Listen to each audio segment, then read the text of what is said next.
જય માતાજી મિત્રો. તો આજે મારે બનાવવાની હતી મેથીની ભાજી અને તુવેરના દાણા. વાવ. આ મેથીની ભાજીને મેં એક કોટનના રૂમાલમાં બાંધી અને ફ્રીજમાં મૂકી દીધેલી હતી. કોટનના રૂમાલમાં બાંધી અને તમે ફ્રીજમાં મૂકો તો લગભગ 4 થી 5 દિવસ માટે ભાજી એકદમ લીલી ને લીલી રહેશે. પછી મેં એનો વઘાર કરી અને પછી એને ચડવા દીધી. ભાજી ચડી ગઈ એટલે પછી મારે નાખવાનો હતો એમાં ગોળ.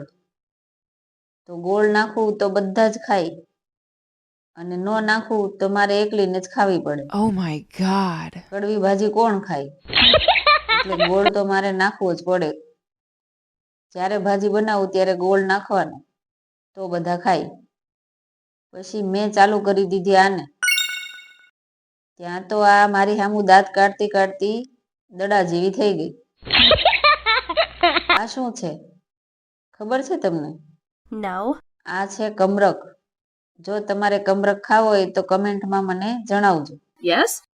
પછી મારે તૈયાર કરવાની હતી મારી બેનપણીને. એની સ્કૂલમાં ફંક્શન હતું એટલે એને ડાન્સ કરવા જવાનું હતું. તો કહે કે આંટી તમે મને તૈયાર કરી આપો અને તમે લિપસ્ટિક લગાવો એ જ લિપસ્ટિક મને લગાવી આપજો. મને તમારી લિપસ્ટિકનો કલર બહુ જ ગમે છે. વાવ. પછી મેં એને તૈયાર કરી દીધી. તો જુઓ મારા લિપસ્ટિકનો કલર તમને ગમ્યો કે નહીં? પછી અમે પણ તૈયાર થઈ અને ફંક્શન જોવા પહોંચી ગયા.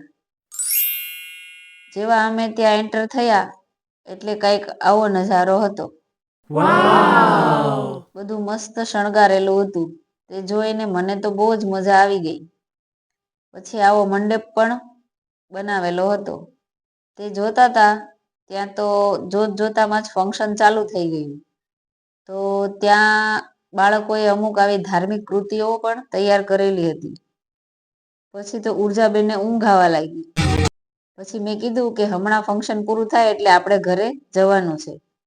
ફંક્શન પૂરું થયું એટલે મેં અને મારી બેનપણીને મારી લીધા થોડાક પોઝ. વાવ. પછી અમે ઘરે આવવા નીકળી ગયા. ઘરે આવ્યા ત્યાં તો હજી આ લોકો સૂતા ન હતા. Oh my god. અમારે પણ સૂઈ જવું હતું એટલે મેં કીધું કે આને પણ સુવડાવી દઉં. પછી મેં આને કરી દીધા ટીપકા. ટીપકા કરું એટલે સવારમાં આ લોકો બધા સૂઈ જાય. તો મળશું નેક્સ્ટ વિડીયોમાં.